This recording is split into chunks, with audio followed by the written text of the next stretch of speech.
Welcome everyone to Politically High Tech with your host Elias. I'm gonna talk about not I look, I gotta have a conversation with myself. I love to have a conversation with myself, but we're not gonna do that here because there's no point of bringing this guest here. And some people could think I'm kooky and all that. You could make memes. I'll have fun with it. I could care less. But I want to talk about something that's in the metaphysics, right? Because we always talk about what we see, right? And the world has a lot of invisible, unforeseen entities that impact us too. I mean, look at a good chunk of, like the Wi-Fi in a cell phone.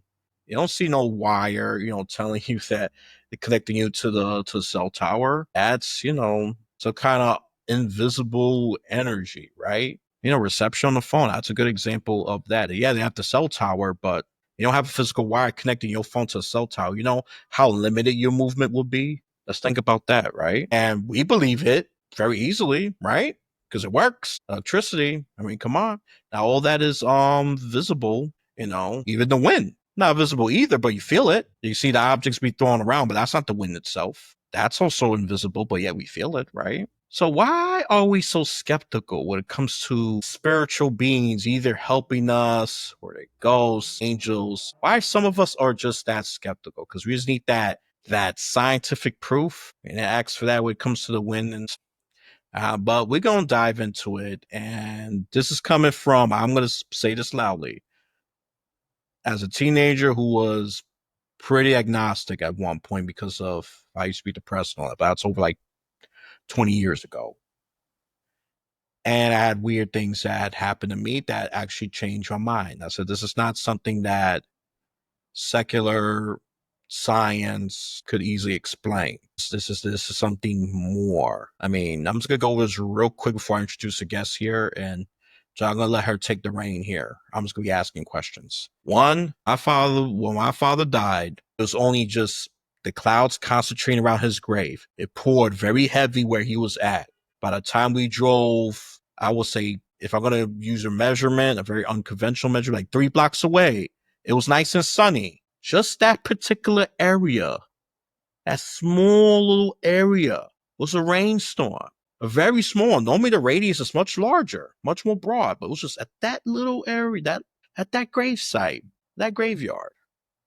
Right, that's one. Two, the light started flickering. It was not because the electricity was cut off or it was low energy. It was flickering and the lights were replaced, and I would say pretty recently. I can't tell you exactly when, but it started flickering hours after that. And then one more time, his cell phone had no battery. It turned on, it turned off, then it turned on. How do you explain that? I don't know. Don't ask me. That's why I have to guess here. Okay. Normally these monologues like 2 minutes long, but I'm just gonna set this up because there's something spiritual going on. There's something more that meets the physical eye. Can we attune to it? Can we make the ghosts more visible? Can we communicate with them? We're going to find out. Now, this is a good transition to this. Let's introduce the guests, Tina, Erwin, and we are going to get into how can we talk to these spirits, these ghosts, whatever term you want to use, okay? I believe it's possible. I mean, we have breaking barriers with science, technology, even metaphysic belief. I don't see how it's not possible. There's a lot more to this world that we still don't know, right? We are learning. So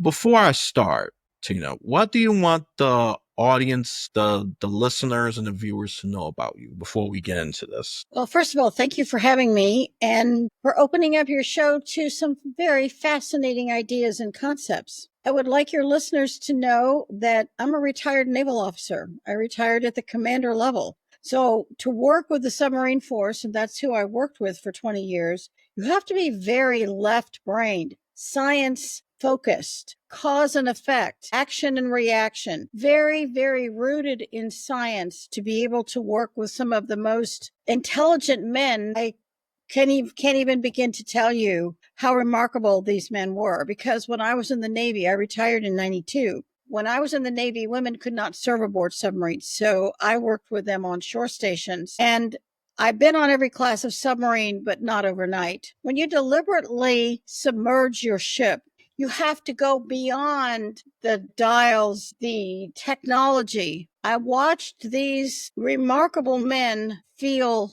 the ship, know when something was off. I watched, there are some astonishing stories where these men had a feeling, and sometimes this feeling was so compelling and so terrifying.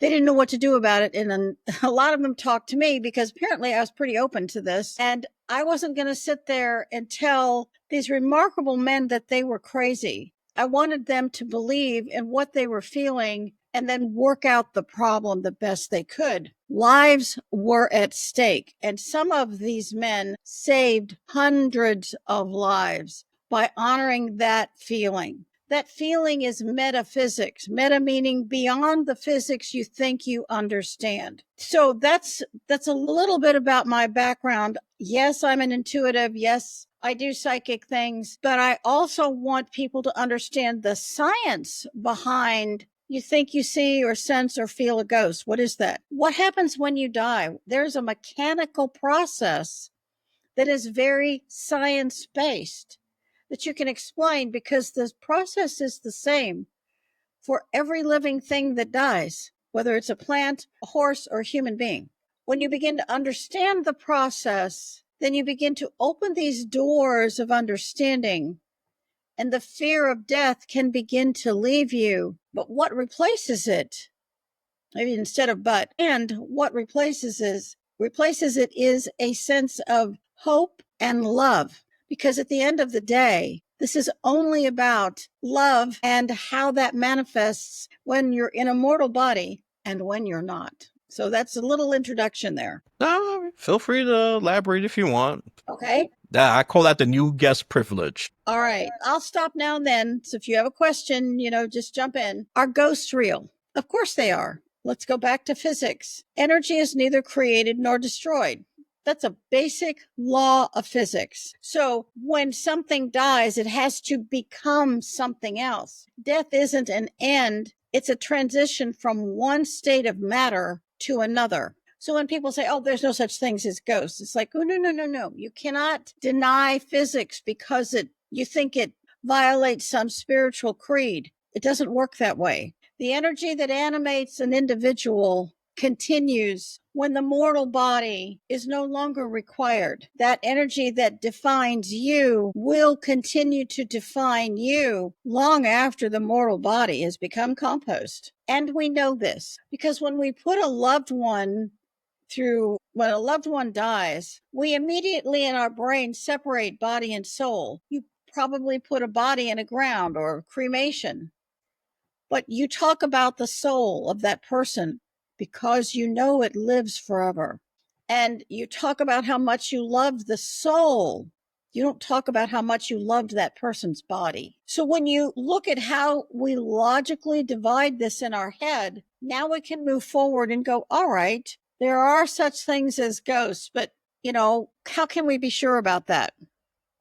All right. Well, let's look at what happens when someone dies. When the body says, okay, we can't take this anymore, time for an exit strategy. And that can be whether you're 6 months old, 6 years old, 60, or 100 years old. At some point, the karma of mortal life is over. And now it's time to move on to a different state of existence. So if you're doing that or you're thinking about that, let's look at the process of death. When it's time for the body to cease to exist, then all of the major organs start to shut down. It's like someone goes through the building. They're the last one there and they shut out all the lights. So the body starts to shut down starting from the extremities to the very core of the body. The seed atom of the soul lives inside the heart muscle. It's also called the heart chakra for those who are studying this a little more densely. And inside this chakra, the seed atom of the soul, are your Akashic records. And what's an Akashic record? This is a really important concept because we are connected through the concepts of string theory and quantum entanglement, quantum physics. We're connected to every place we've ever been, every person we've ever met, every experience we've ever had, every city, town, location we've ever visited through something called Aka chords. AKA is the root word. Those extend from your solar plexus. That's why when someone you love dies, You don't feel it here. You feel like you want to throw up because it's right in your solar plexus. You go, oh my gosh, the shock hits you here because the cord is cut. So when that person leaves their body, the silver cord that connects the soul to the mortal frame is cut. Once that is cut, you can't come back.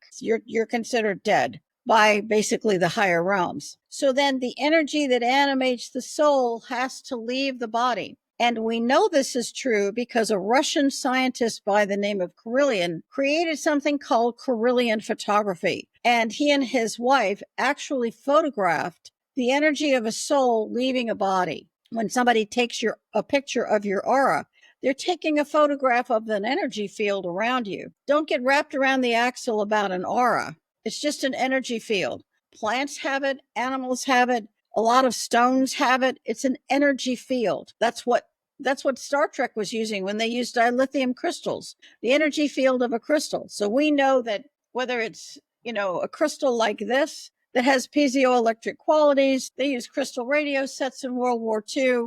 All of these things have an energy field. All right. Once you leave the body, you have no physical structure. And the most astonishing thing happens. You can travel with the speed of thought. If you think of a relative 6,000 miles away, you're right in front of them and they feel you. When my mother died in North Carolina and I was in California, I knew she was standing in my kitchen. I could feel her. I knew she left her body. She wasn't ever going to go back. And she didn't linger. She visited each of her children to say goodbye in her own way. And eventually I crossed her over. So at first, if you know you're dying or you know you have died, you are excited to leave an old, decrepit, or diseased or paralyzed body.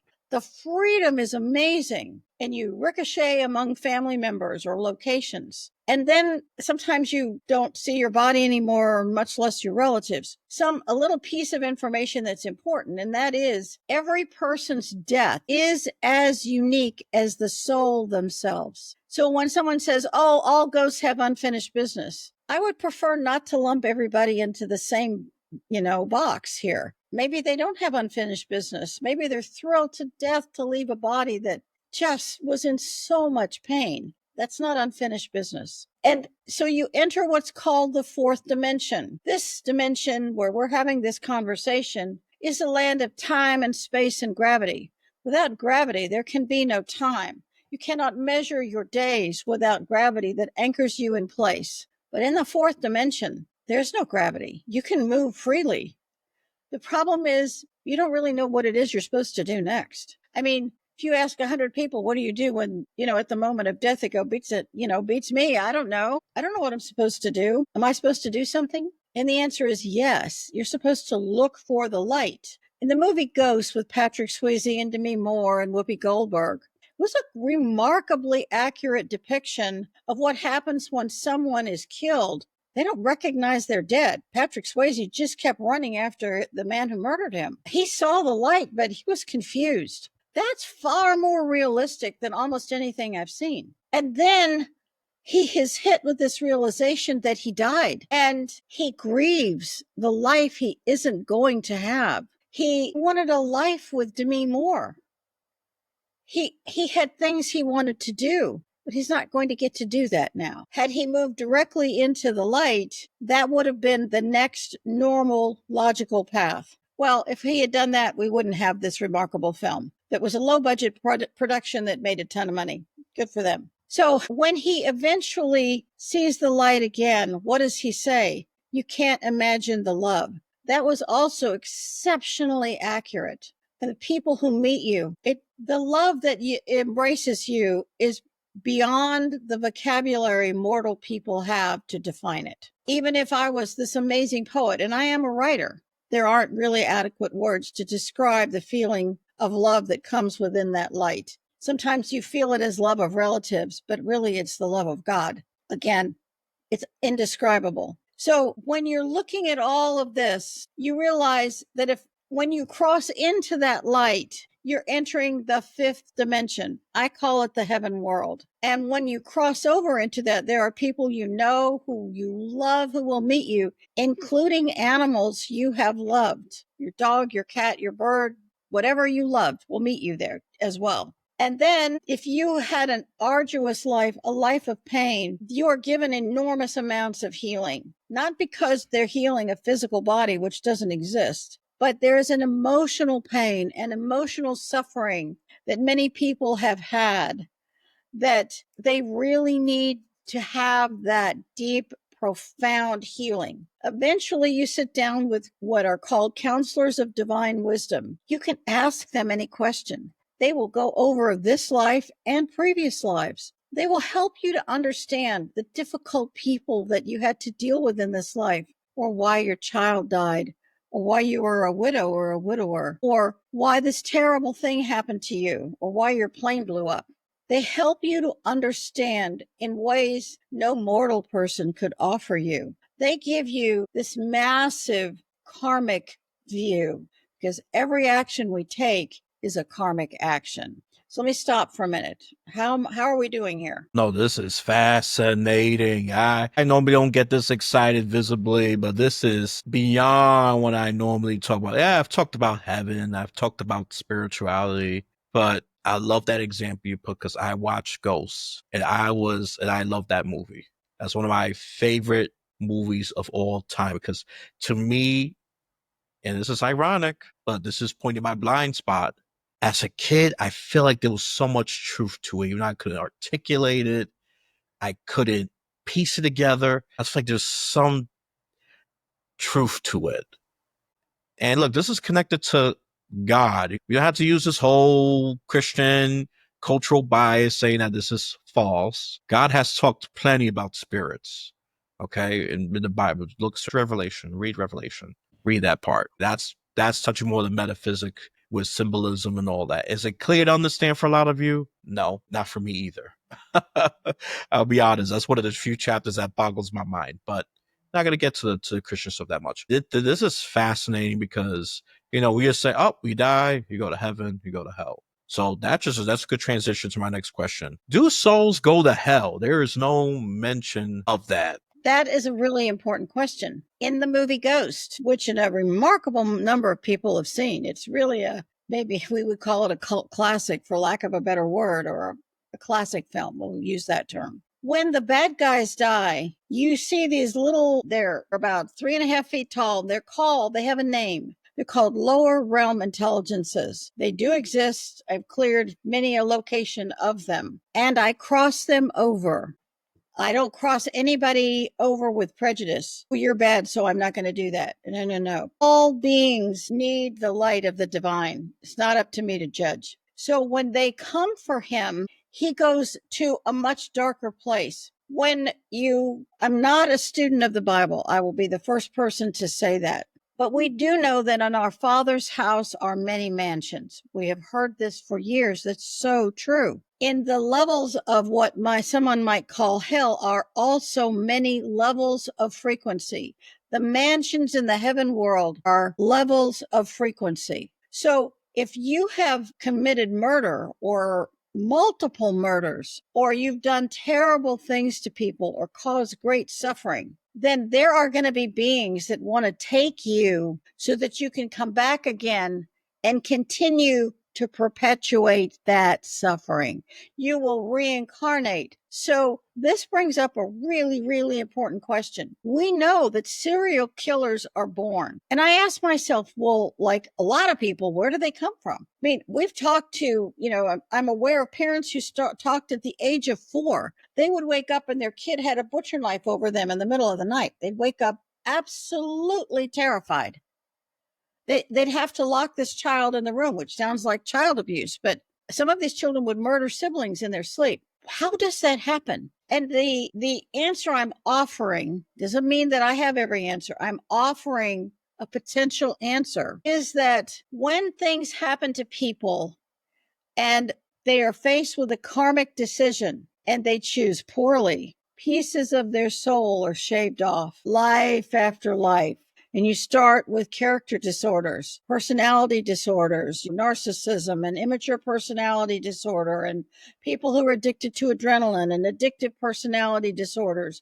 You start with the disorders, and then you more and more shaved off and you move into psychoses. When that happens, then that soul is welcome to the darker realms so that they can come back and do far more worse things when they reincarnate. So when I say to someone, I cross over murderers, the most people who have done some of the most hideous acts, you absolutely want to cross them into the heaven world. It doesn't erase the karma they have created. No one can do that. What it does is it begins to make sense of the 23rd Psalm. Lo, though I walk through the valley of the shadow of death, I will fear no evil. Well, that's the fourth dimension. Okay, that's the little guys that come for you when you leave the body. For thou art with me. In other words, you're asking God and the angels to be with you. And as you are guided with rod and staff, comfort me, he restoreth my soul. Think about those magical, magnificent words. So if we believe God loves every single soul,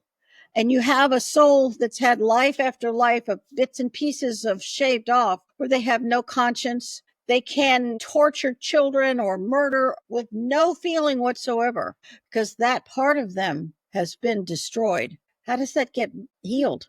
You move them into the heaven world so their soul can be restored. So when I cross over a murderer, I do it without prejudice or judgment.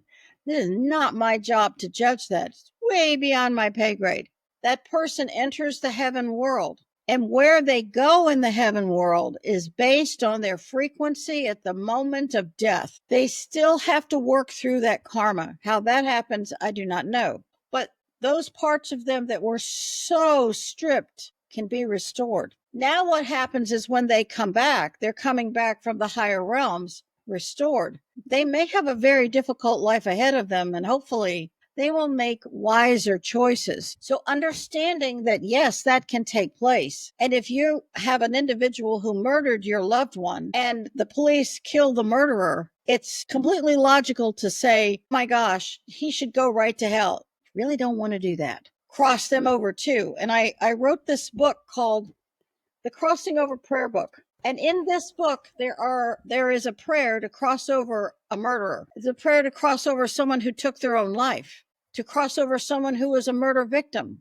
to cross over a child who died through miscarriage or abortion or an accident. They're very specific prayers because they respectfully and humbly address God and ask for help, and they're specific in the kind of help they're requesting. And at the end of the prayer, deep and profound gratitude is expressed. Because people say, well, my neighbor's husband committed suicide.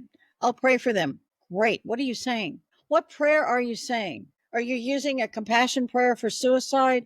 Are you crossing them over? Or do you think that someone who took their own life should be punished? They were already miserable. Let's help them. So when you start to look at the power of helping someone who is now in the fourth dimension as a ghost move into the light of God without prejudice or judgment, you have acted with enormous spiritual service to help that soul. Well, there's a ripple effect. Karma never wastes energy. So when you helped that person, all of the people that are involved with that particular event, crisis, death, are improved, especially with a suicide, because that person's standing next to someone. I mean, in the military, it feels like suicide is contagious. I mean, I had 2 people commit suicide within 6 months of each other, and a third guy almost killed himself, but his wife saved him. And that's because a person who took their own life can stand next to someone and say, I shouldn't have done it. Well, now we know that there's a resonance, a frequency resonance between someone who's depressed, someone who took their own life. You're a living person. You can't tell the difference. Is it you or is that person? But if you immediately cross them over with profound love and compassion, that doesn't happen. That can be dramatically shifted. In fact, there was a woman in South Africa who had, are you ready for this? 17 family members took their own lives. She was having suicidal ideation. She was chronically depressed. Once all of these relatives were blessedly crossed over, given healing and compassion and love, It's like the sun came out for her. She wasn't depressed anymore. She no longer had suicidal ideation. She got married. Her business improved. All of a sudden, she could feel that she was alone in her body and alone with herself. It's really remarkable when you think about it. So let me stop for a minute. Listeners and viewers, I really hope you're paying attention here, especially with an open mind. If you think whatever you see is all you believe in, you're missing a whole lot. You're missing so much. And this is connected to God. You don't have to be a Christian. You don't have to be a biblical nerd. There's plenty of them that have missed the mark. I've met some of them personally. They know how to cite verses and all that, but they're no better than a hypocrite, a criminal, a lot of them, okay? And there's people, a few I've met that follow God, do the spiritual work. They don't even read the Bible as much. And some of them don't even attend church as much. Church is just an attendance. Some have great attendance, but the action, the hypocrisy of some of those people is just astounding. You would not be able to tell the difference between someone who is a dope dealer from a churchgoer. Not all, but some. Okay. So if you're just saying this is anti-God, you're foolish. Revisit that thinking. Okay. This is connected. The Bible has mentioned this in verses. You don't even have to, be the master of the Bible. If you're sensitive and in tune with spirits, using it for an honor, holy purpose, you're doing a lot of God's work. This is a really important point because there is no religion in the afterlife. There is only God. And then all of those great beings who sit and work with God, whether it's the archangels or Christ or Buddha or Sri Krishna, Saint Guling, some of these astounding beings, most people never heard of. But there are many, many wonderful beings who are there to help us and to guide us. And there's no prejudice in the higher realms. There is only this overwhelming desire to love and to help souls to heal. Let's take a soul who has an alcohol addiction or a drug addiction or gambling, any kind of an addiction. If it's all right, I'd like to address that for a moment. When a person drinks alcohol, and it's delicious, I get it. It can be amazing. Well, when you do that, it drops your frequency to almost zero. And when that happens, it drops your auric field to the point where it looks like Swiss cheese. And any ghost can walk in. That's why they call alcohol spirits. That's why I don't use the word spirits, use the word ghost or lower realm or higher realm being. To me, spirits represents alcohol. There's two amazing psychiatrists, Dr. Raymond Moody, Dr. Bruce Goldberg. And in their books, they talk about the fact in their practice, they have seen up to 60 ghosts inhabit the body of an alcoholic and or a drug dealer. 60. So if you think that you're going to just give up alcohol and it's going to be easy, you've got a population of drunk ghosts pushing you to drink, pushing you and pushing you. That's why when someone is really drunk and they do things that are completely out of character, they'll go, well, wait a minute, that couldn't have been me. That's not my personality. And they're correct, but it doesn't matter. They literally opened themselves up to these ghosts to come in and push that soul, that living person to drink. Now the ghosts earn karma for what they did. Or drug addicts, the same thing. The violence, maybe that person has a meek personality, but when this bully walks into their body, it's amazing. When they're not drinking, they're pushing the person to drink. When they're not drinking, the person's auric field comes back and they're kind of kicked out of the body. Multiple personality disorder are when ghosts inhabit a person's body and they don't leave. And that usually takes place when that individual has suffered severe trauma and it has left such massive pathways into the body. Usually it's sexual trauma that can pave the way for multiple personality disorder. While it is rare, A person who has suffered from sexual abuse, sexual, spiritual, physical, but sexual is among the worst. That person is chronically vulnerable to not just ghosts, alcohol, drugs, and further abuse. It changes their resonance factor. Can that person heal? Yes, they can. And another amazing author is a psychiatrist by the name of Brian Weiss, who wrote another fabulous book called Many Lives, Many Masters. If you're going to heal yourself, you need a little help sometimes to overcome the things that happen, not in just in this life, but in previous lifetimes. So that helps you to understand why kicking a habit is just really, really hard. It can be done. Many people have done it, but maybe understanding why would help someone say, now understand, I'm going to seal up my own force field. It's like shields up, Scotty, because we have got to make sure that our shields, our force field, our protection, our immune system, which is what your auric field is fully intact. Does that make sense? You know what? That does. Because when Well, we treat addiction, right, we only think of the physical aspect, maybe just the brain, but really, most people's not talking about the spirit. That's why addicts stay addict, even with these medical treatments, all that. I mean, they have some effect, right? But doesn't address the root cause. And that's why we don't address the spirit aspect. That's the missing equation. It's the I mean, missing link.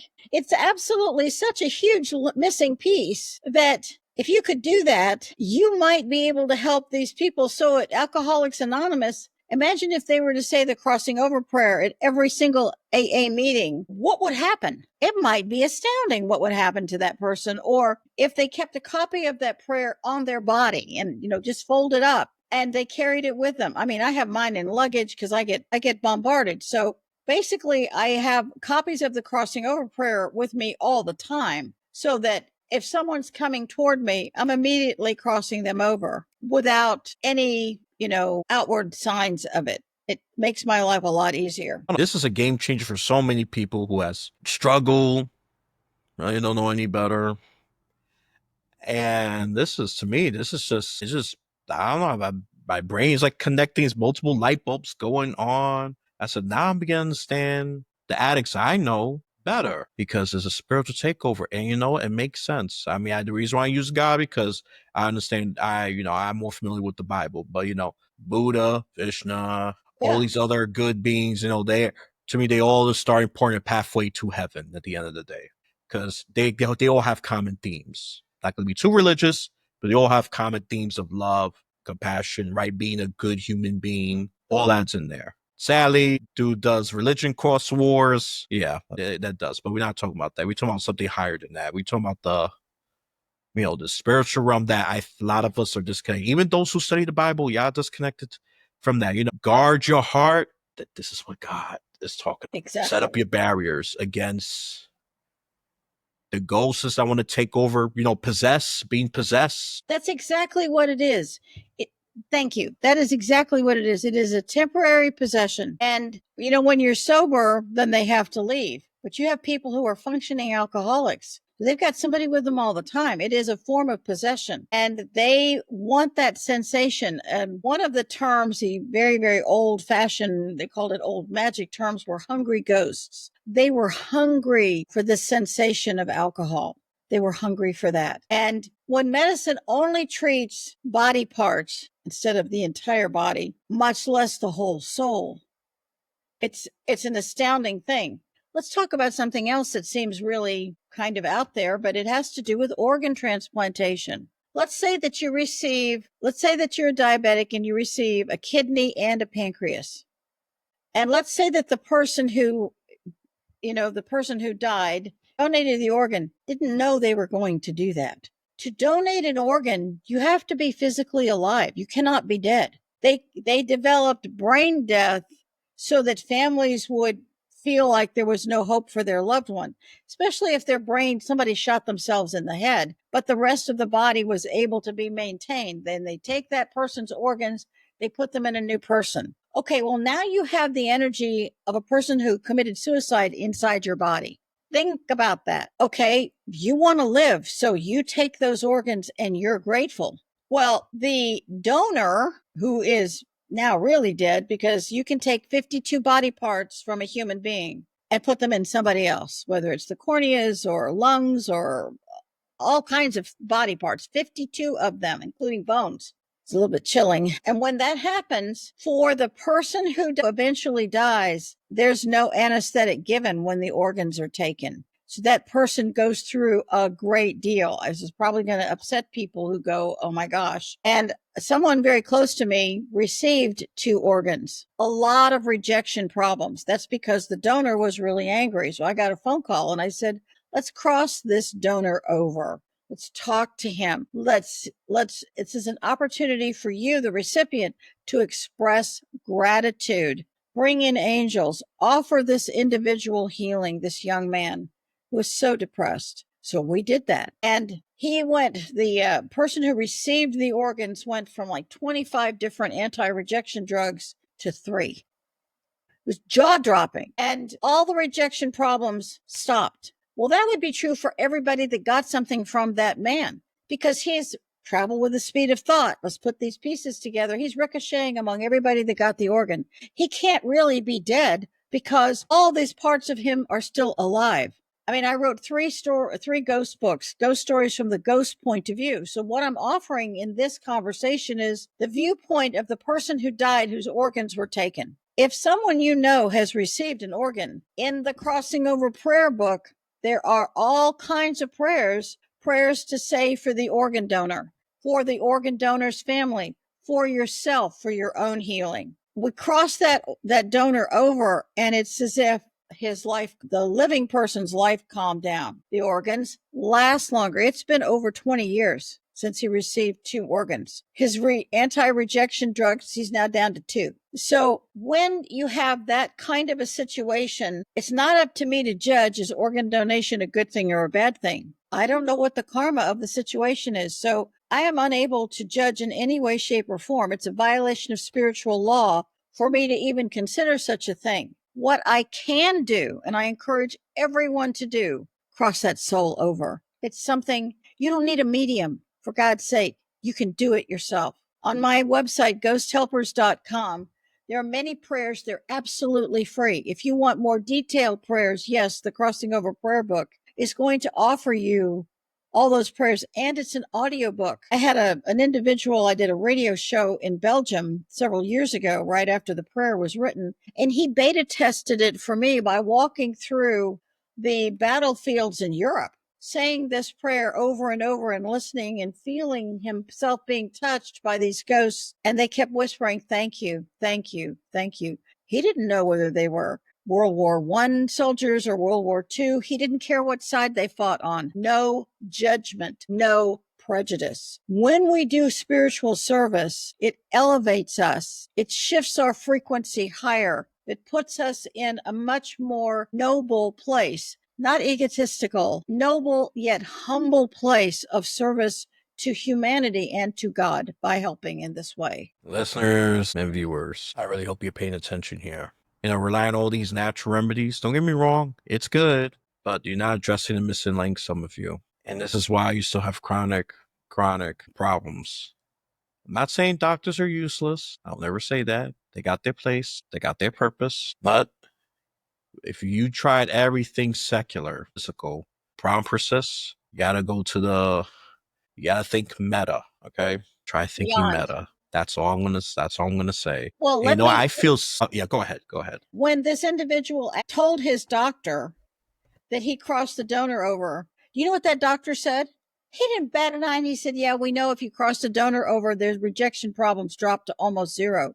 But we don't think anyone would believe us if we told them. It's like, well, why don't you do it? But that, in their mind, that's not their job. So the doctors in that category do understand how powerful it is to cross the donor over. Talk about compassion. When you cross over a ghost, it's the compassion you will surely want for yourself. No, yep, absolutely. And this is this is wonderful here. All I'm gonna say is I would definitely like to invite this guest back to talk about several different things here. It's fine. I didn't get to the question I want to ask, but this is just so much stuff to take in already. This is valuable, valuable stuff. You could plan only so much, but sometimes what's unintended happens to be better. And you just gotta pivot, go with the flow, right?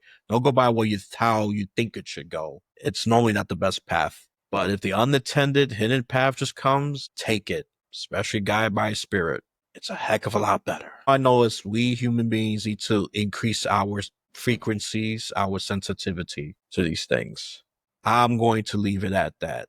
Let's get to the shameless plug-in. Let's get that book up again so people can know what the cover looks like. Look at it. It's a nice glittery gold book with, I think, purple fonts, it looks like.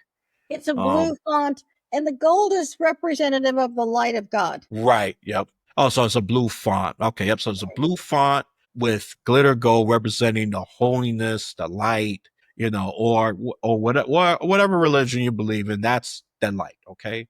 That's just a light that's non-discriminate. It has zero discrimination as long as you're receptive to go on that path. It's a person's receptibility and belief and action that will, guide them through it. Because you already talked about the dark realm, the ones that do the opposite. And I'm just going to quote the Bible one more time. I forget the exact words, but there is a biblical quote saying that you harden yourself so hard that you're going to that dark realm. They don't use hell. In other words, you cut yourself off. God doesn't cut you off. We do that with our actions, our low frequency bad actions. You know what those are, right? Especially, the murder, all that bad stuff at lowest frequency. Love, judgment, that's a higher frequency. I'm just moving my hands up and down with that. Just to give you a little lazy visual, especially those of you who are listening to the audio. You're not going to see that. So I put the YouTube link. Okay, just, so you can see what I'm doing. And go to our website, ghosthelpers.com. There's a lot of free stuff there. And I was already looking to some of it. And I just said to myself, I can't wait for this interview. I didn't care how I was feeling. I just couldn't wait. And when you really can't wait for something, even your day doesn't have to go the best. It just shifts. It's spiritual because I didn't take any dope. I didn't do anything physical. It just shifts because I was just really, really looking forward to it. Emotions play a big role, and I think especially if it's this, I mean, I don't want to say visceral, but something very strong and compelling. Yeah, that's the words I'm looking for. Not visceral, is more like like a angry, negative. That's more of a visceral reaction, or you yell at somebody. But this is more like a good, compelling shift. And I'm happy. I'm actually did this interview. Normally I'm a little skeptical here, but the things happen for a reason. And if I was still dense about this, I'll just say this interview would obviously never happen. I'm actually happy I did some. I'm happy I did it, and I could make some connections. I would definitely like to invite her back. No, we don't do this publicly because there's at least one more thing we could at least talk about. Plan down the road, maybe closer to Halloween, maybe even whatever. But we'll see because humans got our own plans, but sometimes it gets thwarted for whatever reason. And I know it's frustrating because we like to think that we are in control. We do. We do. The less we learn we're in control, the better it is, really. And maybe that could cut down some of the anxiety and all of that. Because, everything planned perfect. Well, if it's perfect, why did it fail? Right? So go be guided with the spirit. That's all I'm going to say. I could ramble on for much longer, but get that book. Go to her website. She has a YouTube channel, linking as well. As you want to communicate, check out more of her content. I'm definitely planning to get that book because I know, especially some of you who you don't want to be sifting through the Bible. Bible's a very big book. You got the prayer right there for a particular situation, and this is a connection. This is not an offense. If you think it's an offense, then that's on you. I can't force you in the end of the day. All I can say is think different, like people. Just You keep doing the same thing, expect a different result. That's the definition of insanity, especially for a lot of your problems. I know it's cheesy, it's overused. I don't care. It makes sense here. It just makes total sense here. All right. Enough of my yammering and lecturing to my audience and viewers. Anything else you want to add before I wrap this up? I would, first of all, thank you for having me and allowing me to share these concepts. They're concepts. You can choose to accept them or not. There's no pressure in any way. Just leave you with this one thought. If you died tomorrow, would you know what to do? And if someone said a prayer and brought an angel to you, can you begin to imagine how grateful you would be for the compassion that person was showing to you? Because when you cross someone over, it absolutely will be the compassion you will want for yourself. And it will change all future lives for you. It will change your family, will help you in ways you can't imagine. And this is a service that helps the living, the person who's saying the prayer, and the dead. I mean, I have 9 books out, and ironically, this prayer book is probably one of my very most successful books because it's very practical. If something happens and you don't know what prayer to use, there's 88 prayers that pretty much cover every situation, from plane crashes to floods to murder, suicide, death of a child, all of the missing person. What prayer do you say for missing persons? All of these things are karmically correct prayers, and they are prayers from your heart to God. And they enable you to be completely independent. You do not need a medium to talk to God. You don't need anyone. It's the priesthood of all believers. Every human being on earth can speak directly to God. It is your right as a mortal soul. And with that, Elias, thank you so much. And I would dearly love to come back. There's so many fun things to talk about. And I will definitely love that. And listen, I'm gonna take this a step further about priests and all that. And this, as a kid, I never really believed it because even the Bible didn't really say anything about that either. You don't really need them. You don't. I mean, they are just as flawed as us. Yes, And they I have really caught do some of that them. book on. Yep. I have caught some of them reading the newspaper where they chant the prayer. It's a good thing the little light exposed that. So God gave me a hint. That priest was not honest. Just put it like that. I'm just putting it like that. I could go crazier, but what's the point? You get the message. It's clear enough. The light exposed the phoniness. He's just a person that's cosplaying as a priest. That's all I could say. Right. He's acting as a priest, okay, but just you don't really need them. I mean, can you use them as a starting point? I would say yeah, sure, but once you get into with God, you don't really need them. I know the church goers are gonna hate me, so be it. That's fine. You know what? I could show you compassion, and you know what? We don't. This is modeling more God's behavior more than all that Bible studies y'all do. All right, I love y'all, but make sure your karma actions aligns with God. That's all I'm gonna say. All right, enough bashing the Christian, the phony Christians, not the real ones. This doesn't apply to you. The ones who are more trying their best, because it is an impossibility to be perfect. Let's be honest, it really is. So also in this meat suit. This meat suit is susceptible to many crazy things. So let me do a shameless plug in from my end. I'm going to be quick and brief about it. Give a like, share it with your friends and family. Comment what you think it's great or if it's bad. If it's bad, just be constructive about it. If you're going to say something stupid like the hose is dumb or Tina's crazy, I'm ignoring you. You could put it, but we're just going to ignore you. But if you were constructive about it, if you add insight to the conversation, I would be happy to engage with you. That's all I'm going to say. If it's just, yay, you did great, that's nice. Yes, I'll just probably just put a heart, but it's not going to be anything beyond that. I like the ones who are constructive about it because they give me a clearer path as opposed to say, yeah, you did great. How did I did great? Be specific, then I will take into heart. All right. And go to Apple Podcast and give an honest review. Okay, just give honest, either praise or some criticism, whatever. It's fine. I'm a grown man. I could take criticism. I'm not gonna yell at you for doing that because look, there could be room where I can improve, or there's room, or there's areas I'm doing great. You just let me know, okay? Just let me know for free. It'll be all right. It's just words. Just words. At the end of the day, I can take them or not, right? And with that, and for those of you who haven't joined Podmatch, join, especially if you want to be a guest. You don't have to be in this particular podcast. It could be other great ones out there. There's others that dive deeper to different issues like finances, spirituality, health, whatever you're looking for. I mean, Podmatch is great. It's nice and organized. You don't have to go so much emails and dig through them, right? That's a big I have worked well Podmatch, and trust me, I appreciate it a lot more. Because you got to go through the email, download this, and look at this, and look at that. It's a mess without Podmatch. It's a mess. Everything's right there in that profile. I'm spoiled. Join Podmatch to restore my sanity. Or else I'm going to blame you for shaving my karmic points. I'm about to go crazy. No, I'm kidding. I'm kidding. It's really up to you if you think Podmatch is good for you. I encourage you to really join, okay? So with that, when you complete this audio or visual journey, you have a blessed day, afternoon, or night.